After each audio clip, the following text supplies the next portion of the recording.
आज मैं इस मजलिस के अंदर ये भी बतला दूँ कि हम इस शब बारात को बेहतर तरीके से कैसे गुजार सकते हैं। ये जो मैं तरीक़ा बतला रहा हूँ ये कोई सुन्नत तरीक़ा नहीं है या कोई फ़र्ज़ वाजिब नहीं है, क्योंकि शब बारात को जागना भी फ़र्ज़ वाजिब नहीं है। ये तो सुन्नत और मुस्तहब है, जो जितना जाग ले उसका उतना ही अजर व सवाब है। ये जो मैं तरीक़ा बतला रहा हूँ ये तजर्बा ये है कि इस तरीक़े में बड़ा फ़ायदा होता है। तो ये मेरे दोस्तों शब बारात को बेहतर तरीके से गुजारने का तरीक़ा अच्छी तरह समझिए कि देखो, जिस दिन 14 का सूरज गुरूब हो जाए, हम 14 के सूरज को गुरूब होते ही मस्जिद के अंदर आ जाएं, मगरिब की नमाज मस्जिद में जमात के साथ पढ़ें और ये नीयत कर लें कि मैं मगरिब से लेकर इशा तक नफली एतिकाफ़ मस्जिद के अंदर करूं। आप मगरिब से लेकर इशा तक मस्जिद में रहे, आपको नफली एतिकाफ़ का सवाब मिल जाए। आप नफली एतिकाफ़ से रहें। फिर मगरिब की नमाज के बाद 2 सुन्नतें पढ़ने के बाद अव्वाबीन के 6 नफल हैं। हुजूर सल्लल्लाहु अलैहि वसल्लम ने फरमाया, जो शख्स अव्वाबीन के 6 नफल पढ़ ले, अल्लाह ताला उसके 12 सालों के गुनाह माफ़ कर देते हैं। और हदीस में आता है, जो अव्वाबीन के 6 नफल पढ़ ले, अल्लाह ताला समुंदर की जाग के बकदर उसके गुनाह माफ़ कर देते हैं।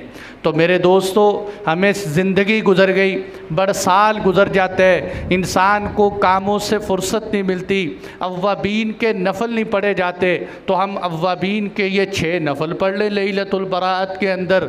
और हुजूर सल्लल्लाहु अलैहि वसल्लम ने अव्वाबीन के 20 नफल भी पढ़े। अगर किसी के अंदर इस्तिताअत हो तो ज़िंदगी में हुजूर की ये सुन्नत भी एक दफ़ा ज़िंदा कर देनी चाहिए कि 20 नफल अव्वाबीन के पढ़ ले।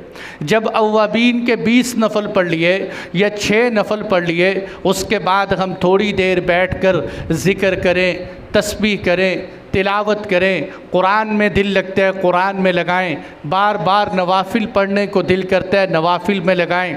फिर इशा की नमाज का वक़्त हो गया और इशा की नमाज के बाद जमात हो जाने के बाद हम सलातुत तस्बीह की नियत कर लें।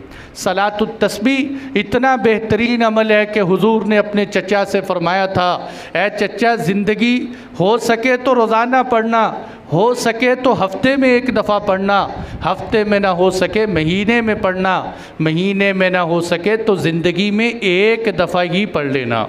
इतनी अहमियत हुजूर ने सलातुत तस्बीह की उजागर की। तो मेरे दोस्तों, हम सलातुत तस्बीह के नवाफिल में मशगूल हो जाएं और जितना ज़्यादा से ज़्यादा हो सके ज़िक्र करें, दुआएं मांगें। दुआएं बता दूं, देखो जैसे मैंने बताया कि ये मग़फ़िरत की रात है, अल्लाह ताला इसमें मग़फ़िरत फ़रमाते हैं। तो अपनी बख्शिश की दुआ, अपने वालिदैन की बख्शिश की दुआ, और वालिदैन से ऊपर जो आपके आबाओ अजदाद हैं उनकी बख्शिश की दुआ मांगे। और साथ ये हाथ उठा के दुआ मांगे कि या अल्लाह, आदम अलैहिस्सलातु वस्सलाम से लेकर आज तक जितने तेरे मुसलमान बंदे गुज़रे हैं उन सब की मग़फ़िरत और बख्शिश फरमा। तो इस तरह बड़ी बड़ी दुआएं अल्लाह ताला के सामने मांगे। 3 दुआएं बड़ी जामे दुआएं मुख्तसर अंदाज में आपको बतलाता हूँ, आप मांग सकते हैं। है छोटी छोटी लेकिन बड़ी बड़ी दुआएं अपने अंदर पूरा समुंदर घेरे हुए हैं। वो 3 दुआएं कौन सी? पहली दुआ, रब्बना आतिना फिद दुनिया हसना व फिल आखिरति हसना वक़िना अज़ाबन नार।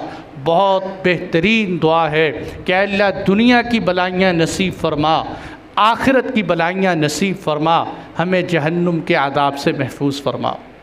ये बहुत बेहतरीन दुआ है मेरे दोस्तों। इसके फ़ज़ाइल सुनाने का टाइम थोड़ा है, चूँकि बातें और भी बहुत हैं। दूसरी बेहतरीन दुआ, देखो ये दुआ मांगे कि या अल्लाह, जितनी तेरे पैगंबर ने बलाइयाँ मांगी हैं, जितनी तेरे पैगंबर ने खैरें मांगी हैं, वो सारी खैरें हमें नसीब फरमा। जिन शुरूर से तेरे पैगंबर ने पनाह मांगी है, ऐ अल्लाह हम भी उनसे पनाह मांगते हैं, हमें पनाह अता फरमा। इसलिए कि मेरे दोस्तों, सारे पैगंबरों ने अपनी कौमों के लिए दुआ मांगी है और सारे पैगंबरों की दुआएं अल्लाह के नबी की दुआ के अंदर जमा हैं। हुजूर ने जो दुआएं मांगी हैं, जिस तरह हुजूर सारे नबियों के इमाम हैं, इसी तरह हुजूर दुआओं के भी इमाम हैं। हुजूर ने जो दुआएं मांगी हैं उसमें सारे पैगंबरों की दुआएं हैं। तो अगर हम ये दुआ मांग लें कि या अल्लाह तेरे पैगंबर ने जो दुआएं मांगी खैर व भलाई की वो हमें नसीब फरमा दे, जिन शुरूर से तेरे पैगंबर ने पनाह मांगी या अल्लाह हमें भी उससे पनाह अता फरमा दे। ये बेहतरीन दुआ है जो मेरे दोस्तों हम वहाँ बैठ के कर सकते हैं। और तीसरी दुआ बड़ी जामे दुआ है। एक बंदा बैठकर एक कोने के अंदर कहता रहे कि या अल्लाह जहन्नुम से बचा दे, झगड़ों से बचा ले, इसकी तौफीक दे दे। इन सारे जुमलों की बजाय अगर एक दुआ मांग ले कि अल्लाह मुझे दुनिया आखिरत की आफ़ियत नसीब फरमा, अल्लाह दुनिया आखिरत की आफ़ियत नसीब फरमा। हुजूर दुआ मांगा करते थे अल्लाहुम्मा इन्नका अफ़ू, अल्लाह तू दरगुज़र करने वाला है, तुहिब्बुल अफ़्वा, तू माफ़ी को पसंद करता है, फ़अफ़ु अन्ना, मुझे मुआफ़ कर दे।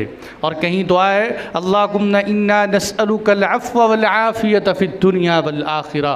तो इस तरह हम आफ़ियत के जुमले अपने अल्फाज में उर्दू में भी मांग सकते हैं, या अल्लाह आफ़ियत की ज़िंदगी नसीब फरमा। मेरे दोस्त